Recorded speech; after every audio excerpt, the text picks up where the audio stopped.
Do we have time for another topic, or? Yeah, go for it. All right, so this is one of the interesting things. Like, we've cut some of the stuff of...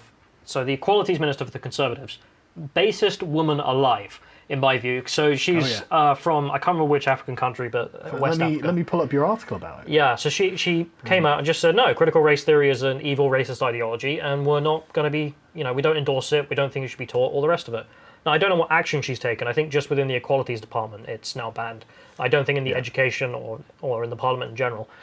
But that's one of the things I find really strange, is the Equalities Minister comes out, says all the right things, perfectly gets it. This is someone in the cabinet, and yet on a mass governmental level, the Conservative Party don't even seem to know, or at least don't signal that there's a problem, or that they're going to do anything about it. Well, Pete Hitchens always complains that the Conservative Party is essentially without ideology.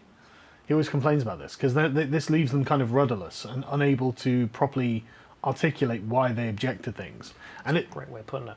Yeah, and no, but it is a great way of putting it. Because I've been hanging out with so I go, met with conservative activists, conservative councillors and things, and you go out with them, and I remember having a couple of conversations about ideology, actually. Yeah. So I said, you consider yourself a liberal, classical liberal, conservative, are you a bit of a social liberal?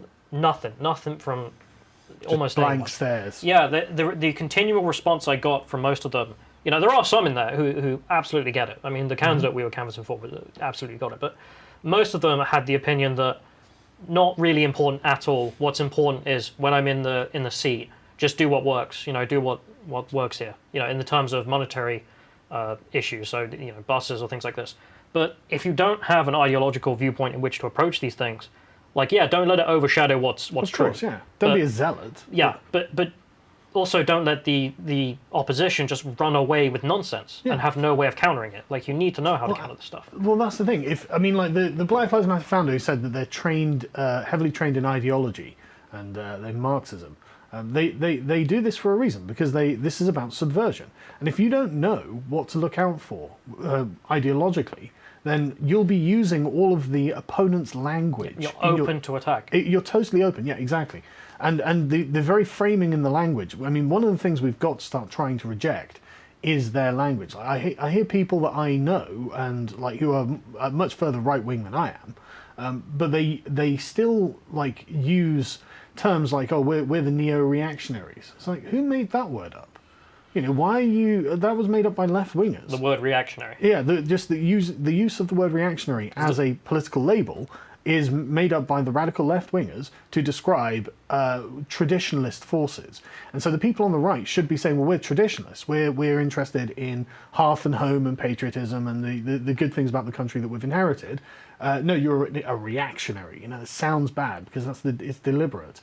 And yet the Conservatives, or not even the Conservatives, sorry, these people are much further right than the Conservatives, who are still approaching it with the left's language. And it's like, no, you have essentially just stepped into a trap and you're waiting for it to close now. You can't escape now. You've accepted that what their definitions are correct about you, so why should their definitions about other things be wrong? And we shouldn't give any validity to any of them. So that's what the problem is here, that you might have, say, the Conservative minister who absolutely gets it. She's clearly, understands what she believes and why she believes it. But the rest of the ministers, or a majority, just don't, which means that when it comes to a national policy on these kind of things, they have no idea what to do. Well, it's not just that. I mean that's true, but also they won't realise why what they're being asked to do is bad. If they've got no way of... if they're just like, well, I just want what works. Well, what does works mean in this context? If gets left-wing activists off your back, this will work. If you just do everything they say, they'll stop calling you a racist. That's true.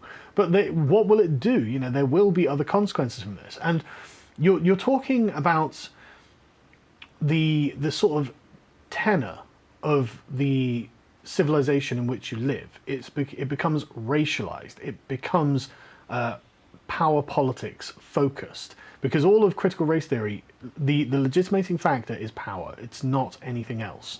It's not moral decency. It's not goodness. It's not virtue. It's not even the results. It's not even the consequences. It's all about who has the authority to act. It doesn't even matter if it gets the goals that they want, as long as they're the ones in the seat. Look at the state of the communities that they claim to care about. Yeah, that's true. Look at the state of them. That's true. demonstrably worse. they're all equally poor. So. Well, there, I guess that we've brought about equality. All we have to do is make sure the other ones who who vote Conservative, which demographics they in Britain? The Hindus, the Sikhs, and the Jews in Britain vote Conservative overwhelmingly. Those guys are going to have to watch out because the identity politicians are going to be looking at them going, "You're not allowed to do that. Succeed, be free, vote for the right wing." Well, the right wing. You're not allowed to do that. But like you were saying about the woman, I got the quotes up. She's saying that go and read this and watch the video. It's totally worth your time. It's fantastic. She is the video is embedded in the article on the website. But she says it promotes divisive or victim narratives that are harmful to British society. It is a publicly stated desire to abolish or overthrow democracy, capitalism, or to end free and fair elections. Well, it seems there's a lot of concern about the free and fair elections going on right now. The use or endorsement of racist, including anti-Semitic language or communications, and a failure to condemn illegal activities done in their name or in support of their cause, particularly violent actions against people and property. That just, salutes. That was exactly correct. What was her name? Sorry, I forgot. It's hard to pronounce. Sorry, but I'm English and it's a foreign name. Yeah. So. Kemi Badenoch? Just say Kemi. Kemi. Yeah, Kemi's a good name. But Kemi Badenoch, that sounds a bit Scottish, doesn't it? Yeah. Yes, she unequivocally denounced it. She's one of the people in that gets it, Totally. She totally gets it. And it's at least good that there are some people in the Conservatives like that. But if the conscientious objectors to critical race theory, being the 40-odd that objected, are any indication, that they're a very small fraction, really, of the Conservative Party, and that's scary, isn't it? So actually, there's a friend of ours who helped us out recently, who is friends, went to school with a guy who's now an MP with the Conservatives, who was one of the ones who won his seat in the last election.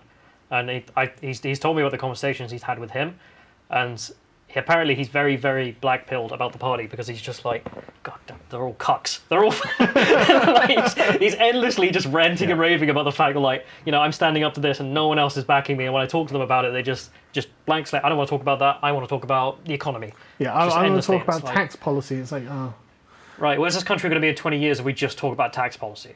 Well, we're going to be taxed through the roof. Because whenever we talk about tax policy, it's Labour's tax policy. How we can raise it and redistribute the money to these poor, deserving communities. That's actually one of the great quotes from Kemi there, where she just said, they're like, oh, you're not implementing a correct diversity and inclusion policy. And she just turns around and goes, no, we're just implementing ours. You just want us to implement yours, and we're not doing that. Win an election. Bravo! That's a great quote. That's exactly right. But that's the point, isn't it? It's the assumption is made that the left wing has the correct answers, and the Conservatives are being slowly dragged towards it. This is like Robert Conquest's second law of politics. Like any institution that is not explicitly anti-left wing will drift leftwards over time, because of the assumption that the left has essentially the correct agenda for the current political paradigm, and without any kind of ideology or any kind of ideological. Sort of positive ideological view, how can the Conservatives ever resist that? No wonder they're being dragged further and further to the left. It's like, because it's all framed as if it's a moral good. Everything the left has ever done is a moral good, and everything the right has ever done has been evil. Because human beings are one-dimensional and they need to be given prosperity by the state.